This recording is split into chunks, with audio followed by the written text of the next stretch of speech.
Hola, mi nombre es Hugo Cuevas Moore y esta es la temporada número 2 de mi serie de podcast Poemas Sueltos. En esta temporada seguiré presentando poemas y poetas con mis comentarios y reflexiones, biografía del poeta y el poema, recitado o musicalizado, tomado de las audiotecas de musicalizando.com, el mayor catálogo de poesía musicalizada en la red, y declamando.com, donde encuentras poemas en las voces de tus poetas preferidos o de sus intérpretes.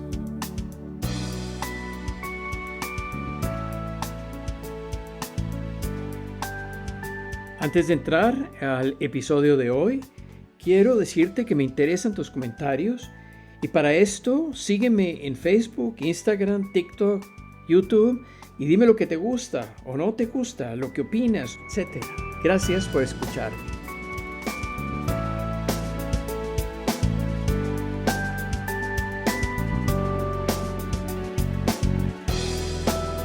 El poema de este episodio es Antoñito el Camborio y el poeta Federico García Lorca. Reflexión. En mi timidez de niño gordito, pequeño, que demoró muchos años en estirarse, no puedo imaginarme cómo logré pararme en el salón de clase y frente a mis compañeros, la mayoría conmigo desde el kinder, y ante sus ojos y sus risas seguramente burlonas, recitar un poema. Seguro era una tarea. Seguro la profesora de literatura y español, Norma de Zúñiga, que recordamos siempre, iba a calificarme y como un buen nerdo, pues no podía fallar. Lo practiqué en la casa, lo recuerdo con mi madre, que me ayudó a recordar los versos, con las palabras que se me olvidaban una y otra vez. Nunca tuve buena memoria para recordar poemas y canciones. Mejor dicho, no la ejercité. No podía fallar en hacer una buena declamación. Pero no creo que era la nota solamente. No era esto. Era en parte de satisfacer a la profesora, que me alentaba y que vio en mí desde muy temprano mi amor por la poesía, la literatura. Creo que la gran parte de aprender este poema era que recitando a García Lorca, en mi imaginación, yo era Antoñito el Camborio. Yo era ese gitano alto y esbelto, y seguro me erguí con pompa y dignidad, y abandoné en mi imaginación el salón de clase para caminar orondo y seguro, paso a paso, grande, no sé, por una senda andaluza que mi corazón soñaba. Siempre he tenido una gran imaginación. ¿Y quién de pequeño no la ha tenido? ¿Qué seríamos nosotros sin esa imaginación optimista que nos hace soñar que somos más de lo que somos o que tenemos experiencias que de pronto no son alcanzables?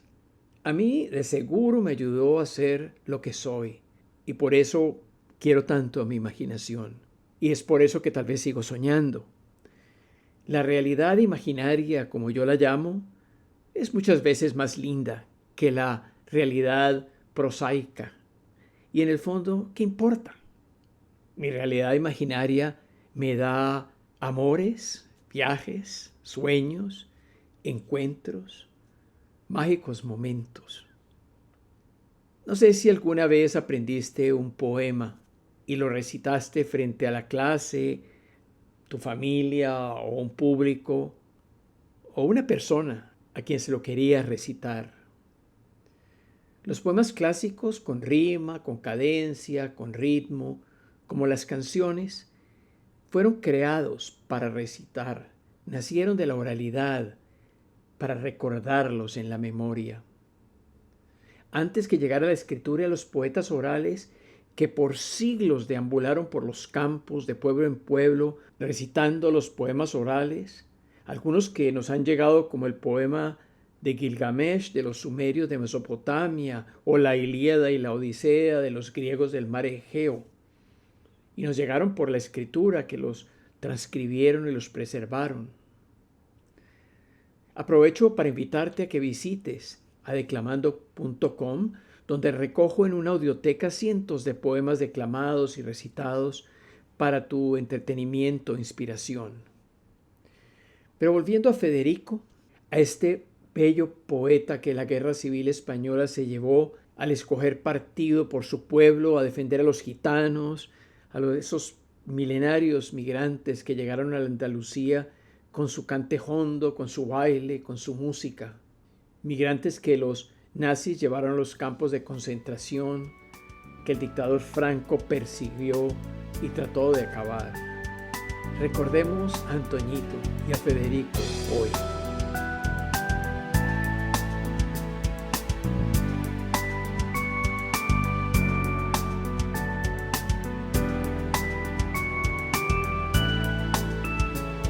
Antonio Torres Heredia, hijo y nieto de Camborios, con una vara de mimbre va a Sevilla a ver los toros. Moreno de verde luna, anda despacio y garboso, sus empavonados bucles le brillan entre los ojos. A la mitad del camino cortó limones redondos y los fue tirando al agua hasta que la puso de oro. Y a la mitad del camino, bajo las ramas de un olmo, Guardia Civil caminera lo llevó codo con codo. El día se va despacio, la tarde colgada a un hombro, dando una larga torera sobre el mar y los arroyos. Las aceitunas aguardan la noche de Capricornio y una corta brisa ecuestre salta los montes de plomo. Antonio Torres Heredia, hijo y nieto de Camborios, viene sin vara de mimbre entre los 5 tricornios. Antonio, ¿quién eres tú? Si te llamaras Camborio, hubieras hecho una fuente de sangre con 5 chorros. Ni tú eres hijo de nadie, ni legítimo Camborio. Se acabaron los gitanos que iban por el monte solos. Están los viejos cuchillos tiritando bajo el polvo. A las 9 de la noche lo llevan al calabozo, mientras los guardias civiles beben limonada todos. Y a las 9 de la noche le cierran el calabozo, mientras el cielo reluce como la grupa de un potro.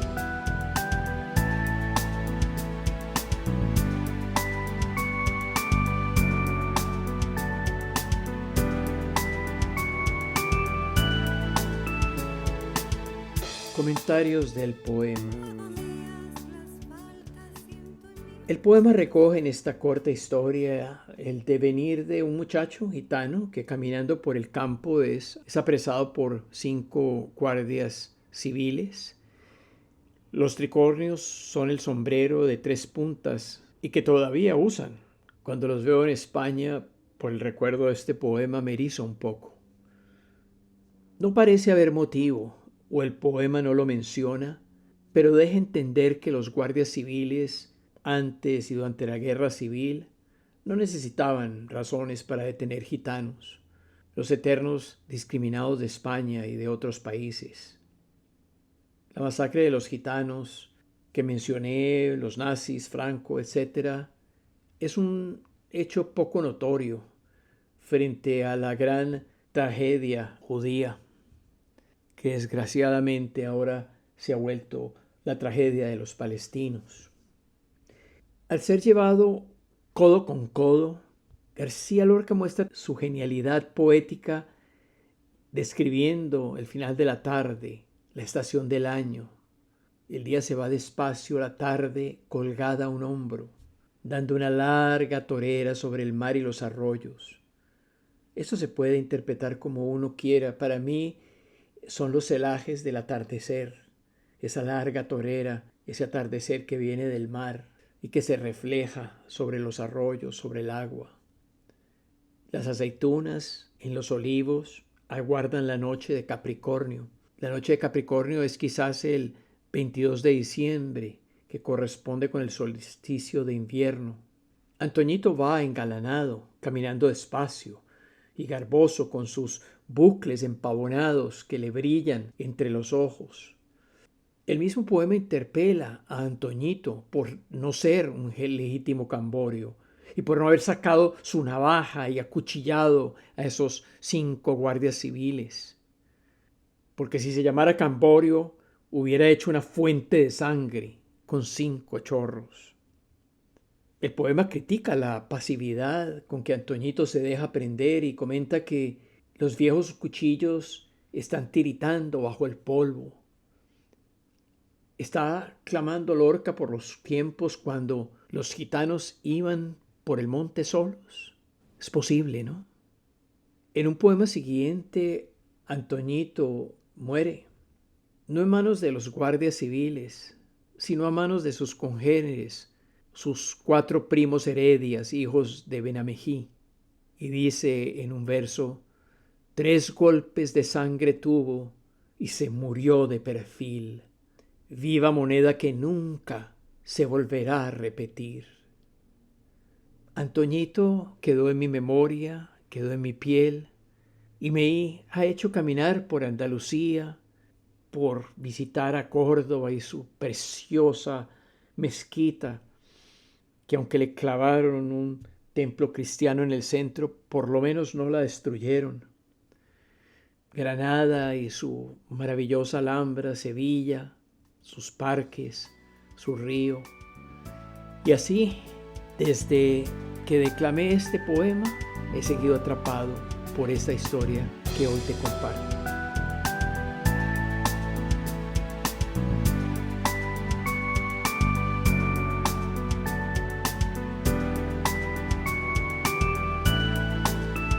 Federico García Lorca.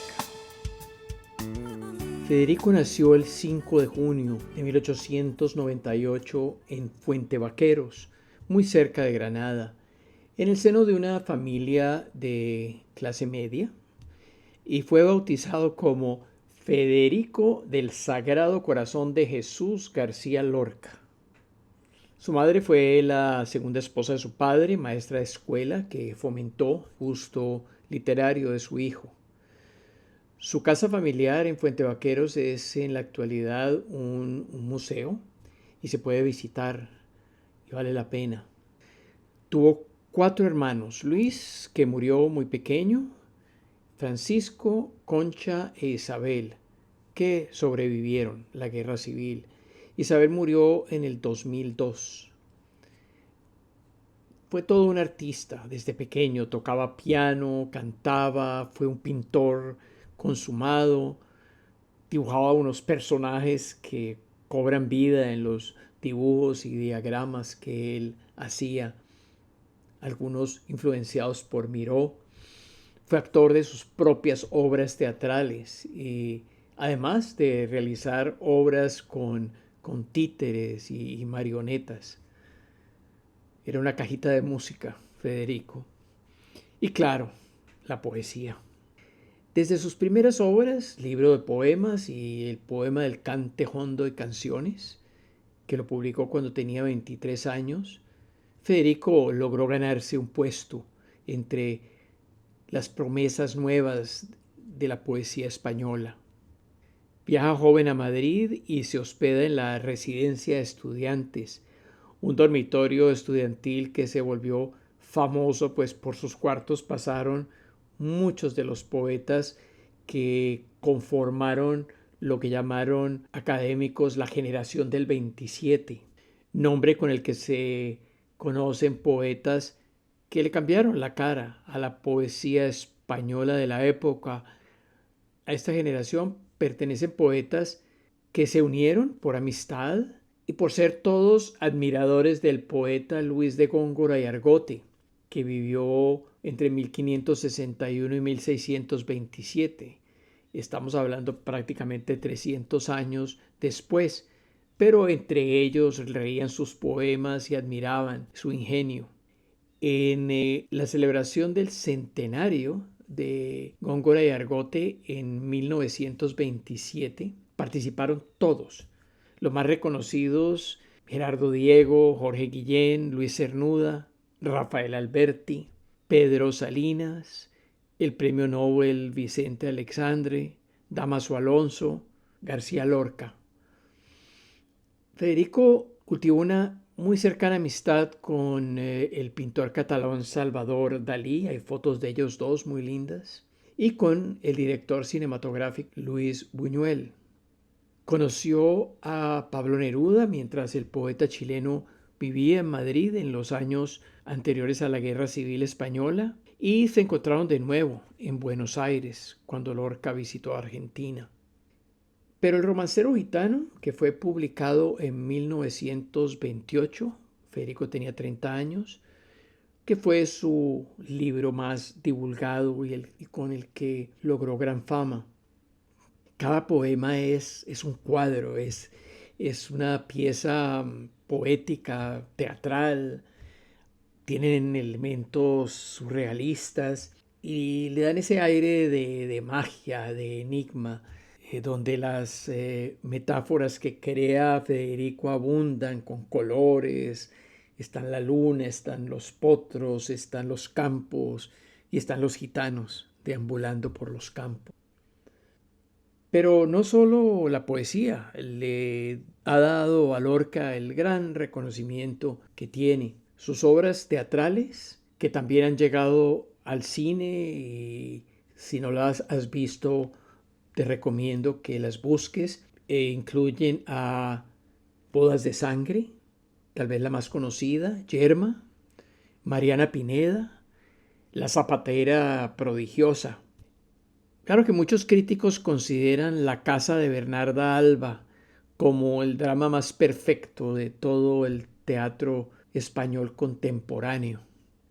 Federico fue una persona muy querida por todos los artistas de la época que le conocieron, porque era alegre, desinhibido, se sentaba al piano, cantaba las canciones tradicionales que él mismo iba rescatando del anonimato, y montó diversas presentaciones. Una de ellas, la más famosa, es con La Argentinita, una grabación que aún se conserva.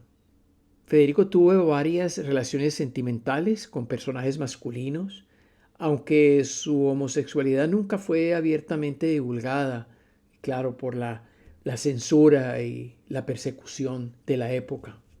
Federico no fue especialmente políticamente activo, aunque claro, compartía las ideas de sus amigos en contra del régimen monárquico, militar y clerical de la época. Denunciaba los excesos de la Guardia Civil contra la población, en especial contra los gitanos. Y claro, fue parte de la República cuando se ganaron las elecciones ante el rechazo de las clases pudientes y la Iglesia.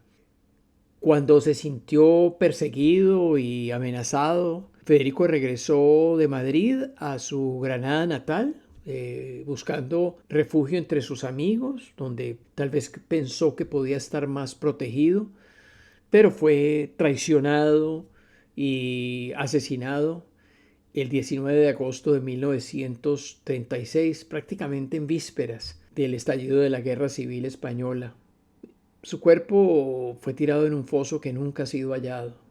Federico fue una de las primeras víctimas de los asesinatos y desapariciones, a los que se sumarían centenas, millares, en fosas comunes que aún se están abriendo, y el destierro de más de 1 millón de españoles que huyeron, algunos a Francia, otros trataron de pasar a Portugal, como Miguel Hernández, otros lograron huir a Latinoamérica, donde fueron recibidos. Todo esto por la caída del gobierno revolucionario republicano que había ganado las elecciones contra los ejércitos de Franco, apoyados por el fascismo alemán y por la vieja burguesía española y el clérigo reaccionario. Por desgracia, no existen poemas grabados en la voz de Federico. Una grabación hecha en un programa radial en Buenos Aires que se transmitió y fue grabada se ha perdido lastimosamente. Hay un video que ronda por las redes que es hecha por inteligencia artificial y no es verídica. Así que no tenemos una grabación de la voz de Federico.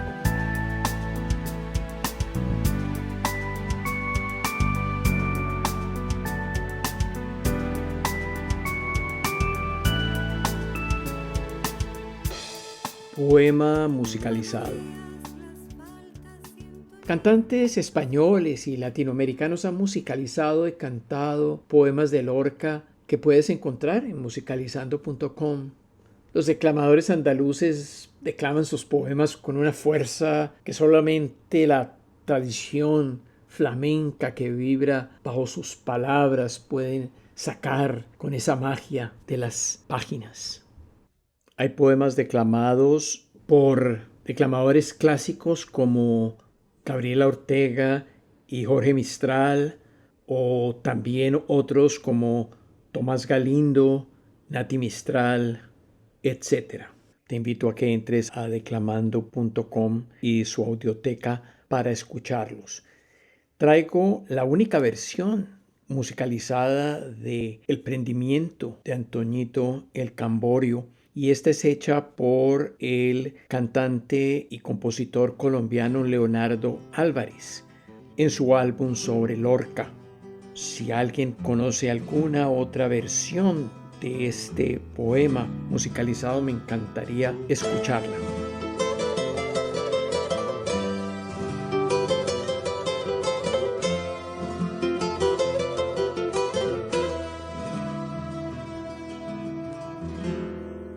Antonio Torre Heredia, hijo y nieto de Camborio, con una vara de mimbre va a Sevilla a ver los toros. Moreno de verde luna, anda despacio y garboso, sus empavonados bucles le brillan entre los ojos. Y a la mitad del camino cortó limones redondos y lo fue tirando al agua hasta que la puso de oro. Y a la mitad del camino, bajo las ramas de un olmo, Guardia Civil caminera, lo llevo codo con codo.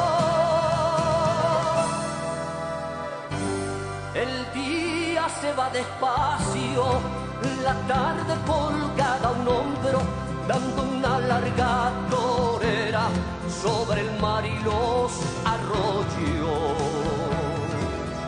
Las aceitunas aguardan las noches de Capricornio y una corta brisa ecuestre salta a los montes de plomo. Antonio Torres Heredia, hijo y nieto de Camborio, viene sin vara de mimbre entre los 5 tricornios. Antonio, ¿quién eres tú?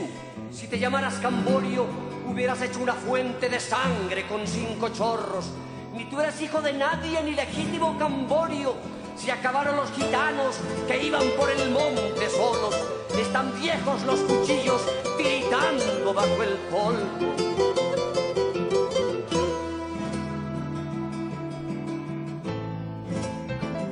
Y a las 9 de la noche lo llevan al calabozo, mientras los guardias civiles beben limonada todos.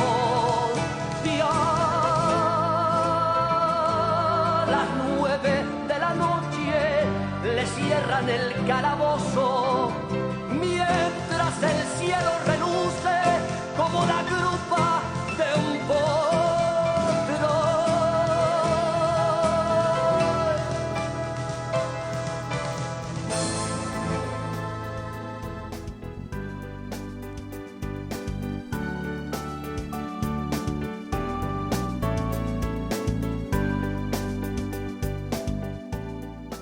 Con esto termina el episodio de hoy de esta segunda temporada.